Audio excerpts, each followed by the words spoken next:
She thought she married a billionaire. What she really married was a system designed to erase her.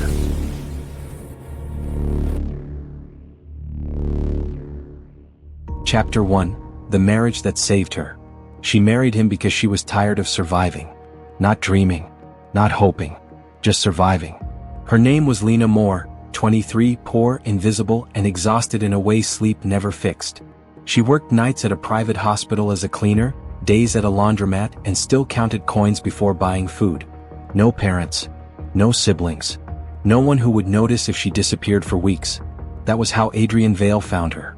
He didn't meet her in a dramatic way. No charity gala. No rescue fantasy. He noticed her because she didn't look at him when everyone else did. Adrian Vale was everywhere. Tech billionaire. Medical investor. Public philanthropist. The kind of man whose name followed words like visionary and genius. Mid-30s. Controlled. Soft-spoken. Never photographed twice with the same woman. He noticed Lena because she kept mopping while he walked past. A week later, she was promoted to a private residence staff transfer. A month later, she was working inside his penthouse. The place didn't feel lived in. No warmth. No personal clutter. No photographs. Just clean lines, glass walls, and silence. Adrian was polite. Always polite. He asked questions that sounded harmless. Where she grew up. Whether she had family. She trusted doctors. He never touched her. Never raised his voice. Never rushed anything. 3 months later, he proposed. No ring at first. Just a contract. Marriage. Financial security. Education paid in full. Healthcare for life. In exchange, discretion. I value privacy, he said calmly. And structure. Lena hesitated for exactly one night. Then she remembered. The eviction notices. The hospital shifts. The way poverty traps you by pretending it's your fault. So she signed. The wedding was quiet. No media. No guests. Just a civil ceremony, a clean kiss on the cheek, and a life that changed overnight. She moved into a new home. Wore new clothes. Ate without counting portions. People called her lucky. They didn't see the rules. Meals at fixed times. Doctors chosen for her. Supplements added to her routine. Therapy sessions scheduled without discussion. You've been through stress, Adrian explained gently. I want you healthy. At first she believed him. Until she found the locked cabinet. Medical files. Names. Dates. Other women. All married. All gone. Lena closed the cabinet slowly. For the first time since the wedding, she felt something colder than fear. She realized something important. She hadn't married a savior. She had married a system. And she had just stepped inside it. Chapter 2. The rules that kept her alive. Lena learned the rules quickly. They were not written down. They were not announced. They revealed themselves through repetition. Breakfast at 7. Always the same options. Lunch prepared by the house nutritionist. Dinner together 3 times a week, never more. Adrian Vale never ate impulsively. Neither did the house. Every supplement Lena took arrived in labeled containers. Every medical appointment was scheduled without her input. Every therapist she spoke to had already spoken to Adrian. They're here to help, he said calmly when she asked. He never sounded defensive. That was the unsettling part. Lena tried to convince herself this was care, not control. After all, she had never had structure like this before. No one had ever monitored her health. No one had ever asked if she slept enough. Still, something felt off. The house ran like a clinic pretending to be a home. Staff rotated constantly. Cleaners stayed for weeks, not months. Security changed shifts but never names, only faces. No one lingered long enough to become familiar. No one asked her personal questions. One afternoon, Lena tried to step outside alone. The door didn't lock. But the guard gently cleared his throat. Sir Vale prefers advance notice, he said politely. That night she mentioned it to Adrian. He listened. Folded his hands. Thought carefully before replying. I worry about unpredictability, he said. You're adjusting. It's safer this way. Safer. The word followed her for days. Lena began paying attention. She noticed the house cameras didn't point outward, only inward. She noticed her phone's signal fluctuated only when she left certain rooms. She noticed how Adrian always knew when she missed a supplement or skipped a therapy session. You forgot the blue capsule this morning, he said once casually. Her stomach tightened. I didn't mention it. You don't need to, he replied. I get reports. That night, Lena searched his name deeper than headlines. She found lawsuits quietly settled. research foundations that vanished overnight, medical trials that ended early due to success. And then she found the phrase that stopped her breathing: behavioral continuity optimization. It appeared in old patents under Adrian's companies. Clinical language, abstract explanations, human subjects referenced only by numbers. She closed the laptop. Her hands were shaking. The next morning she woke up dizzy. A nurse appeared within minutes. Low blood pressure, the nurse said kindly. It happens during transition periods. Transition. Lena was beginning to understand something she didn't yet have words for. This marriage wasn't about companionship. It was about observation. That evening, Adrian sat across from her at dinner, studying her quietly as she ate. "Are you unhappy?" he asked. The question sounded sincere, almost gentle. Lena considered lying. Then she remembered the cabinet. "I'm adjusting," she said carefully. Adrian nodded. "Good. Most don't." The fork paused halfway to her mouth. "Most don't what?" she asked. He smiled faintly. "Adjust." The smile didn't reach his eyes. Later that night, Lena stood alone in the bathroom, staring at her reflection. Her skin looked healthier, her eyes clearer, her body stronger. She had never felt this physically stable in her life. And yet, she felt watched, measured, like a variable that hadn't yet failed. As she turned off the light, one thought settled in her chest with terrifying clarity. If these rules were keeping her alive, then breaking them might be fatal, and she had no intention of obeying forever. Chapter 3: The Women Who Came Before Her. Lena found the room by accident. It was on the third floor, past a corridor that wasn't used anymore. The lights were dimmer there, the carpet newer than the rest of the house, as if the space had been renovated recently but never lived in. The door wasn't locked. That should have warned her. Inside, the room was empty of people but full of traces. A neatly made bed. A vanity with no personal items. Closets stocked with identical neutral dresses, all in different sizes. No photographs. No books. No clutter. No life. It felt like a hotel room designed for someone who was never meant to stay long. On the desk sat a thin tablet powered off. Lena hesitated, then turned it on. No password. The screen opened to a single folder. Subject history. Her breath slowed as she tapped it. Profiles appeared. Women. Different faces. Different ages. Different backgrounds. But the same pattern. Married between 6 months and 2 years. No public divorces. No death announcements. No scandals. Just disappearances. Each profile contained medical charts, psychological evaluations, compliance ratings, and a final status marker.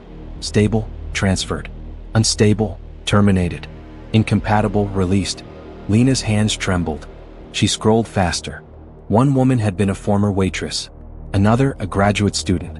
One had grown up in foster care. Another had medical debt that vanished overnight after her marriage. They all shared one thing. They had nothing tying them to anyone powerful enough to ask questions. A note appeared at the bottom of the screen. Emotional independence increases survivability. Attachment introduces volatility. Lena swallowed hard. Footsteps echoed in the hallway. She turned just as Adrian stepped into the doorway. He wasn't angry. He never was. "I wondered when you'd find this," he said calmly. Her voice shook. "How many?" "Before you," he replied thoughtfully. 8. "And where are they?" she asked. "Alive," Adrian said. "Most of them." "Most." "You're studying us," Lena whispered. "I'm improving outcomes," he corrected. She stepped back. "Outcomes for what?" "For stability," he said. "For longevity. For eliminating unnecessary suffering." "You're experimenting on your wives," she said, the word tasting like poison. Adrian tilted his head slightly. "That's an oversimplification." He walked into the room, gesturing around them. "This house is a controlled environment. Nutrition, mental health, stress reduction. Everything designed to correct the flaws that shorten human life." "By controlling people," Lena snapped. "By removing chaos," he replied evenly. "Most people die because of bad choices. I remove the option to make them." Her chest tightened. "And if someone doesn't want to be controlled? Then they're incompatible," he said. "And they leave." She remembered the word terminated. "You said leave?" she pressed. "That file says otherwise." Adrian met her gaze for a long moment. "Not everyone survives freedom," he said quietly. Silence stretched between them. Then he spoke again. "You're different, Lena." Her stomach dropped. "How?" "You're aware," he said. Most fight the structure. You analyze it. That doesn't make me special, she said. It makes you viable, he replied. She shook her head. I'm not your project. Adrian stepped closer, his voice calm, almost kind. You were sick when I met you, he said. Underweight. Exhausted. One bad year away from disappearing like the rest of the world never notices. That was my life to fix, she said. And now it is, he replied. Because you're alive. The words hit harder than any threat. Alive. Because of him. Lena realized then the truth she had been avoiding. Adrian didn't see himself as a villain. He saw himself as a savior. And that made him far more dangerous. That night, Lena lay awake in bed, staring at the ceiling. 8 women before her. Some adjusted. Some vanished. Some were erased from the narrative entirely. She understood now why the rules existed. They weren't for her comfort. They were tests. And the most terrifying realization of all settled slowly into her mind. Adrian didn't marry her because he loved her. He married her because he believed she might survive him. Chapter 4. The rule she broke first. Lena did not sleep that night. The house was quiet, but her mind was loud. Every room she had seen replayed itself in her head. The identical dresses. The profiles. The word that would not leave her thoughts. Terminated. By morning she made a decision. She would break one rule. Not loudly. Not dramatically. Just enough to see what would happen. At breakfast, Adrian sat across from her as usual. The table was perfectly set. Fresh fruit. Protein portions measured to the gram. Lena reached for the sugar bowl. Adrian noticed immediately. That's not part of your plan, he said calmly. I want it, she replied and dropped 2 cubes into her tea. He watched the sugar dissolve. Excess sugar affects your focus, he said. I'm not sick, Lena answered. I'm just having tea. He said nothing more, but she felt his attention sharpen. Like a switch had been turned on. Later that day she did something else. She went outside. Alone. The rule was clear. No leaving the estate without approval. Lena walked past the security gate anyway. No one stopped her. That scared her more than if they had. She walked down the road until the house was no longer visible. Her phone had no signal. She realized then that the isolation wasn't accidental. It was designed. When she returned, Adrian was waiting in the living room. I told you the perimeter isn't safe, he said. I was fine, Lena replied. Nothing happened. He studied her for a long moment. Nothing happened this time, he said. That night another rule fell. Lena skipped dinner. When Adrian entered the dining room and saw the untouched plate, he frowned. You need calories, he said. I'm not hungry, she replied. He stepped closer. Hunger is often confusion. No, she said, meeting his eyes. Sometimes it's choice. Silence filled the room. Adrian finally nodded. Very well. But the next morning, Lena woke up tired. Not normal tired. Heavy. Her body felt slow. Her head foggy. She checked the tea tray by her bed. A faint bitter smell rose from the cup. Her heart began to race. She didn't drink it. Later that day, Adrian spoke to her gently. You've been emotional lately, he said. That's common during adjustment. You drugged me, Lena said flatly. He didn't deny it. It was a mild sedative, he said. To help you rest. You didn't ask, she said. You don't always know what you need, he replied. That was the moment Lena understood the real danger. Adrian didn't believe consent mattered. He believed results mattered. And rules were only rules until someone challenged them. That night, Lena stood in the bathroom, staring at her reflection. She was eating better. Sleeping in silk sheets. Wearing expensive clothes. And yet, she had never felt more trapped. She whispered to herself, so softly even the walls couldn't hear. I won't disappear. Because now she knew the truth. The women before her didn't vanish because they were weak. They vanished because they stopped playing along. And Lena had just made herself visible. Chapter 5. The Woman Who Didn't Obey. Lena stopped pretending after that night. She still smiled. Still said thank you. Still wore the clothes laid out for her. But she watched everything. She noticed the cameras she hadn't seen before. Small, hidden in corners. She noticed how staff avoided eye contact, how they spoke only when spoken to. She noticed that no one ever stayed long. Faces changed. Names changed. People came. People left. And no one asked questions. One afternoon, Lena tried something small. She moved a chair. Just a few inches. When she returned later, it was back in its original place. Perfectly aligned. Her chest tightened. That evening, she asked Adrian a simple question. How many women lived here before me? He didn't answer right away. Why do you ask? He said calmly. I saw the files, she replied. The profiles. They were candidates, he said. Not wives. What happened to them? They were incompatible. The word felt cold. Incompatible how? Lena asked. Adrian stood and walked to the window. They failed to adapt. To what? She pressed. To stability, he said. To structure. To safety. Lena laughed softly before she could stop herself. That's not safety, she said. That's control. He turned back to her slowly. Control is what keeps people alive, he said. Chaos kills. She shook her head. People aren't systems. No, he agreed. They're variables. And variables must be managed. That night, Lena made another decision. She would leave proof. She began writing notes, small ones. Dates. Things she noticed. Things he said. She hid them inside the lining of her suitcase, tearing pages from books so no loose paper remained. She memorized camera blind spots. She counted footsteps. She timed staff changes. And then she tested something bigger. She refused her medication. The next morning, Adrian noticed immediately. You didn't take your supplements, he said. I don't want them, she replied. They help regulate stress. I'm not stressed, she said. I'm aware. His jaw tightened slightly. You're being difficult, he said. I'm being human, she replied. For the first time, Adrian raised his voice. You are safe here because I allow it. The room went quiet. Lena looked at him, really looked at him. Not as a husband. Not as a savior.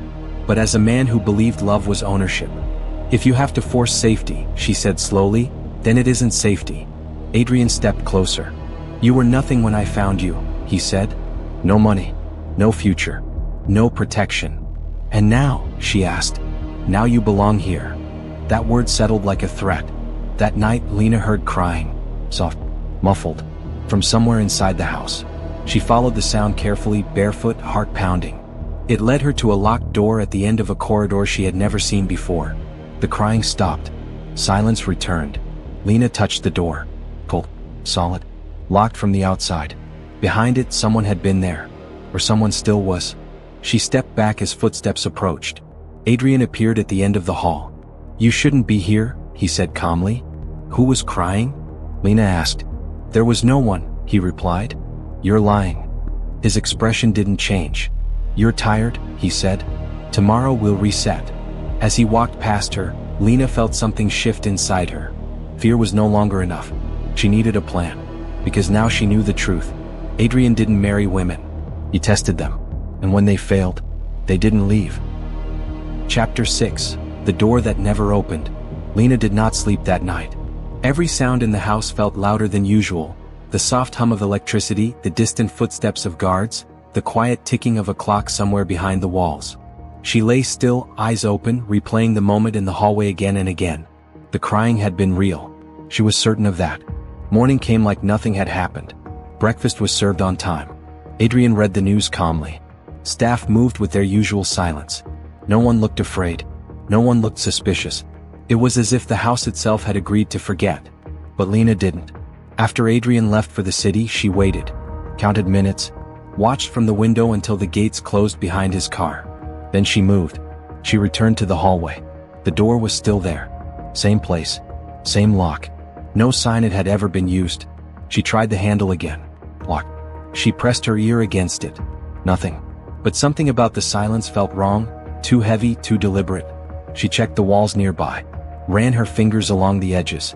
That was when she noticed it, faint scratches near the base of the door. Old ones. Covered up but not completely erased. Someone had been inside. Someone had tried to get out. Her heart raced. She stepped back just as a voice spoke behind her. You shouldn't touch that. Lena turned sharply. It was Clara, one of the older house staff. She had worked there longer than anyone else Lena had seen. What's behind that door? Lena asked. Clara's face tightened. Nothing for you to worry about. That's what he said too. Clara hesitated. Just for a second. Then she whispered, Curiosity doesn't survive here. Before Lena could ask more, Clara walked away. That answer scared her more than silence.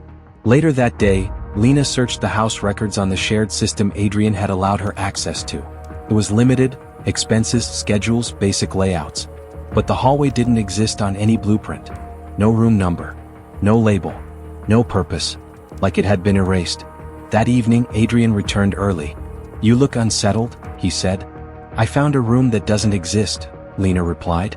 He studied her calmly. "Then it isn't meant for you." "Who decides that?" "I do." She swallowed. "Is someone being kept there?" Adrian sighed as if she were a child asking too many questions. "You're imagining things," he said. "That's why structure matters. It keeps people grounded." "I heard someone crying." "There are no prisoners in my home." "Then why is the door locked from the outside?" The silence that followed was sharp. Adrian stood slowly. "You're crossing lines again," he said.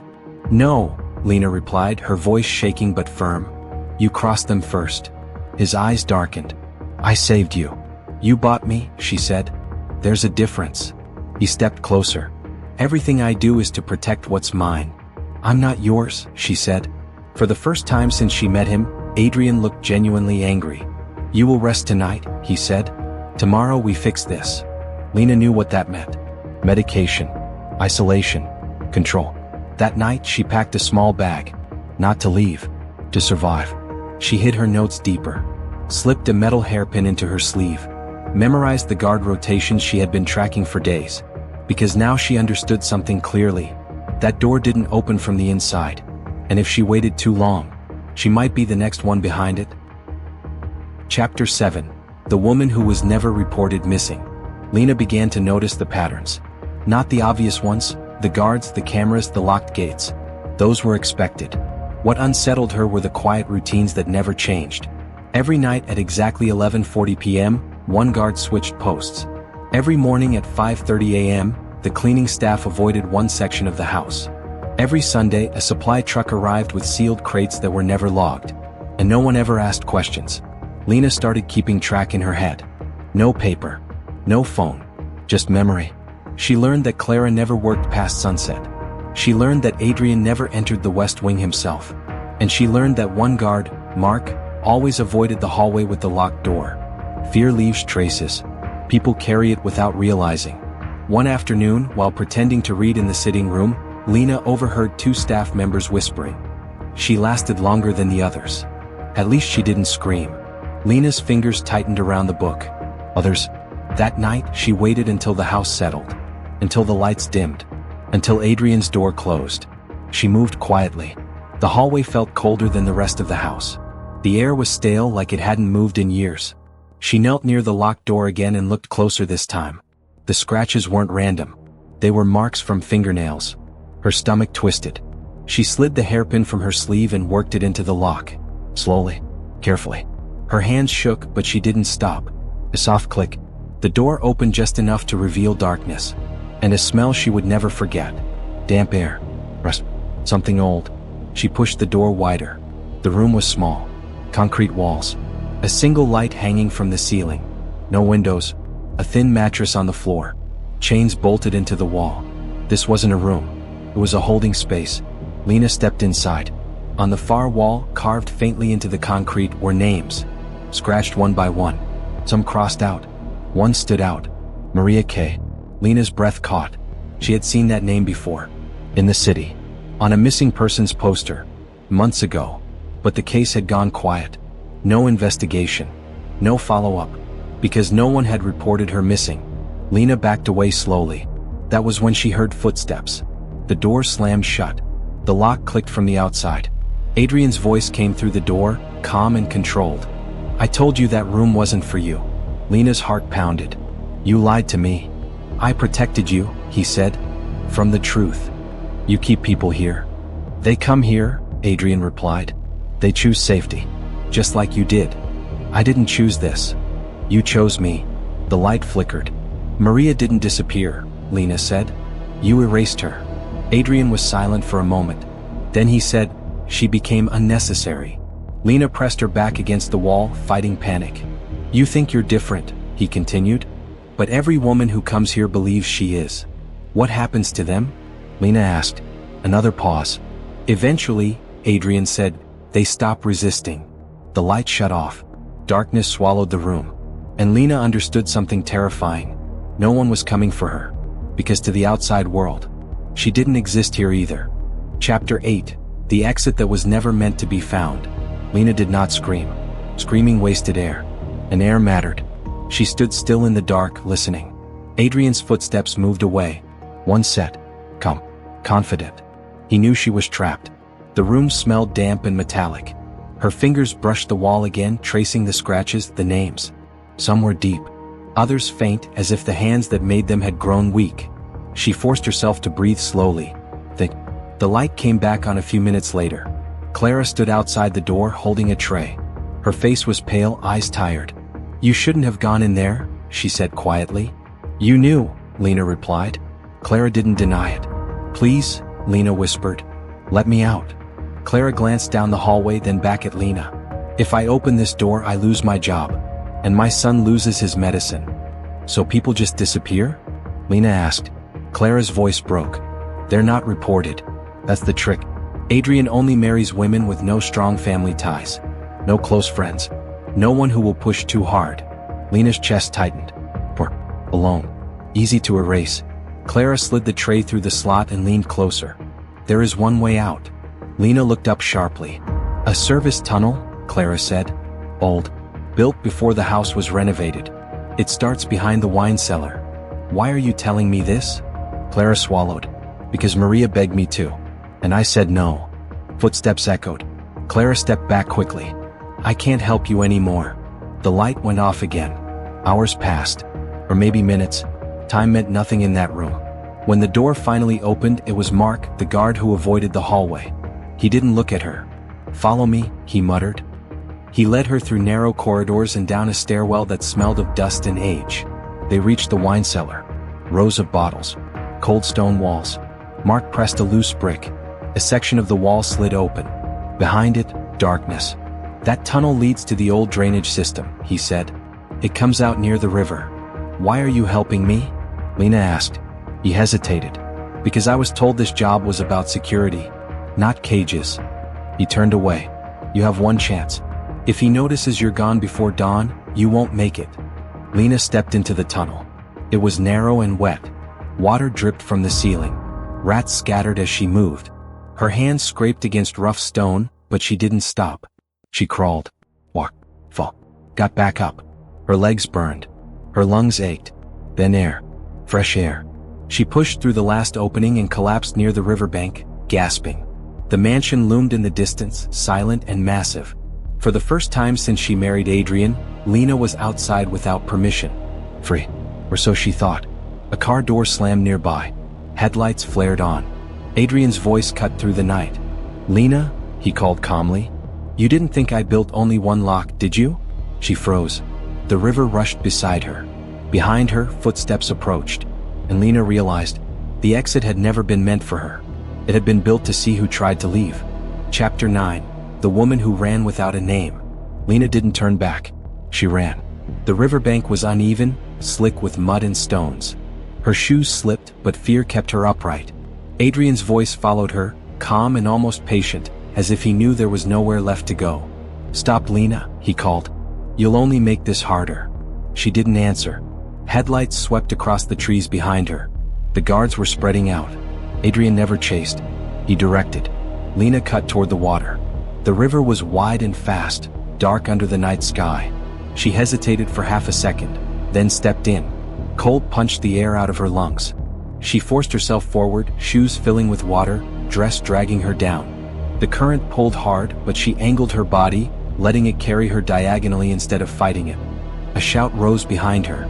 A gunshot cracked the air. The bullet hit the water, close enough to spray her face. She went under. The world became noise and darkness. Her chest burned.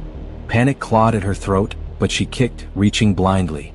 Her hand hit something solid, branches, roots, mud. She grabbed and pulled, coughing as her head broke the surface. She dragged herself onto the opposite bank and rolled into the reeds, shaking, soaked, alive. For a long moment she lay there listening. Voices echoed from the far side of the river. Angry. Frustrated. They didn't cross. Adrian didn't like uncertainty. Rivers erased tracks. Eventually the voices faded. Lena waited until her teeth stopped chattering. Then she crawled deeper into the brush and curled into herself as the sky slowly lightened. By morning she was gone. She stole clothes from a line behind a small house near the highway. An old jacket. Jeans that were too big. She cut her hair with a dull pair of scissors in a public bathroom and threw her wedding ring into a storm drain. Lena died there. A new name took her place. She boarded a bus using cash taken from Mark's wallet, the guard who had looked away at the wine cellar. She didn't know where it was going. She didn't care. 3 cities later she stepped off. She found work washing dishes at a roadside restaurant. The owner didn't ask questions. He paid in cash. That was enough. At night, she dreamed of locked doors and calm voices. During the day, she stayed invisible. She avoided mirrors, avoided conversations, learned how to walk without drawing attention, how to disappear in plain sight. But Adrian did not forget. Months later, a woman went missing 2 towns over. Newspaper photo. Similar age, similar story. Married rich. Vanished quietly. Lena felt the truth settle in her bones. He was still hunting. And he always would be. One evening, a stranger sat at the counter while Lena scrubbed plates. "You drop things when you're scared," the woman said casually. Lena froze. "I've been watching you," the woman continued. "You flinch at sirens. You sleep in the staff room even when you don't have to." Lena turned slowly. The woman slid a card across the counter. No name. Just a symbol. And a number. "There are more of us," the woman said. "Women who got out. Women who survived." Lena's heart pounded. "What do you want?" she asked. The woman stood, already leaving. "Nothing." She paused at the door. "Yet." Lena stared at the card long after the woman was gone. For the first time since the river, she felt something other than fear. Purpose. Adrian had built a cage. But cages only work when the prisoners stay silent. And Lena was done being silent. Chapter 10, The Lie He Couldn't Erase. Adrian Vale had learned long ago how to control a room. Silence bent when he entered. People adjusted their posture without knowing why. Money helped, but it was never the money alone. It was certainty. The calm belief that everything would end the way he decided. And for years it had. But now something was wrong. The reports on his desk were clean. Too clean. No sightings. No financial traces. No movement under Lena's name, or any name that could be tied to her. She had vanished properly. That unsettled him. People always left something behind. A habit. A mistake. Fear made them sloppy. Lena hadn't been sloppy. He stood by the window of his penthouse, looking down at the city that usually obeyed him. The river cut through it like a scar. He stared at it longer than necessary. "She should be dead," he said quietly.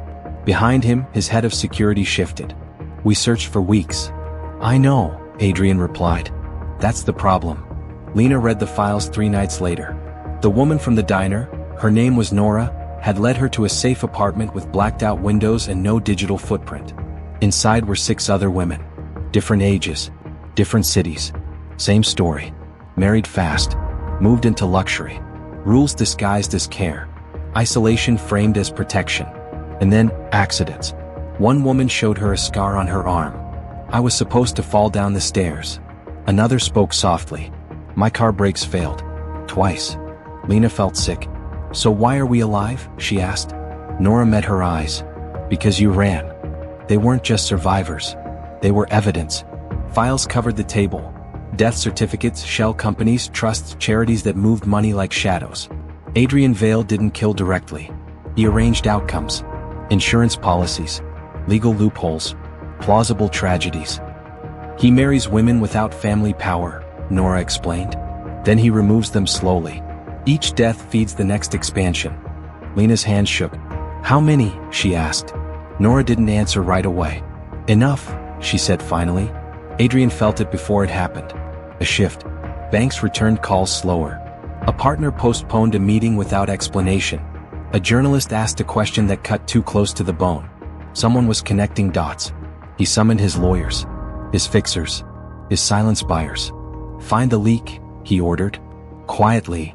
That night he dreamed of the river. The first article dropped on a Tuesday morning. Not his name. Not yet. Just a story about unexplained deaths among spouses of elite financiers. Patterns. Numbers. Timelines. By noon, 3 senators had distanced themselves from him. By evening, his phone stopped ringing. Lena watched the news from a borrowed couch, heart racing. "This is just the start," Nora said. Lena shook her head. "No. He'll fight back." Nora smiled grimly. "So will we." Lena stepped forward. Then use my real name. The room went silent. I'm done hiding, Lena said. If this ends, it ends with the truth. Adrian sat alone in his office that night. For the first time in his life, the walls felt closer. He opened a locked drawer and pulled out a single photograph. Lena, smiling, unaware. She was supposed to be quiet, he whispered. His phone buzzed. A message from an unknown number. We remember. Adrian stared at the screen. For the first time, fear found him. Because lies could be managed. But truth spread. And once it breathed, it never stopped. Chapter 11, the last thing he controlled. The arrest came quietly. No sirens. No cameras. No dramatic knock. Adrian Vale was having breakfast when they arrived. 2 men. Plain clothes. Calm voices. A warrant thick enough to end a life built on paper and silence. He didn't resist. He straightened his cuffs, stood up slowly, and said only one thing. I want my lawyer. They allowed him that dignity. Would be the last. The world unraveled fast after that. More stories came out. More women stepped forward. More deaths were reclassified. What once looked like bad luck became a pattern no one could ignore. Adrian's empire collapsed the way it was built. Quietly, efficiently, without emotion. Accounts were frozen. Boards resigned. Partners denied ever knowing him. Men like Adrian were never meant to fall loudly. They disappeared instead. Lena testified last. She walked into the courtroom without makeup, without fear, without his name. She spoke clearly, slowly, simply, about the rules, about the isolation, about the way love had been used as a cage. Adrian did not look at her once, not until the very end. When the judge asked if he had anything to say, he stood, adjusted his jacket, and smiled. I loved my wife, he said. She was fragile, unstable. I tried to protect her. Lena didn't react. She had learned something important. Monsters hate silence more than accusation. The sentence was life. No parole. No appeal. As Adrian was led away, he finally turned to look at her. And for a moment, Lena felt it, the old pull, the control, the gravity of him. Then it vanished. Because power only works when someone believes in it. And she didn't anymore. Months later, Lena stood by the river. The same river Adrian once watched from above. The city moved around her, busy, loud, alive. She had no fortune, no mansion, no famous name, but she had something better. Her life was hers again. She pulled out her phone and deleted the last saved contact tied to him. Then she walked away. Far away, behind concrete walls and locked doors, Adrian Vale sat alone in a cell. No mirrors, no audience, no one left to manage. For the first time in his life, there was nothing he could control. And that was the real punishment. The end. You've just witnessed another tale of struggle, power, and silent revenge. This is the Billionaire Underdog Stories, where shadows become kings. If you want to become the next billionaire, like and subscribe for more stories like this. See you on the next one.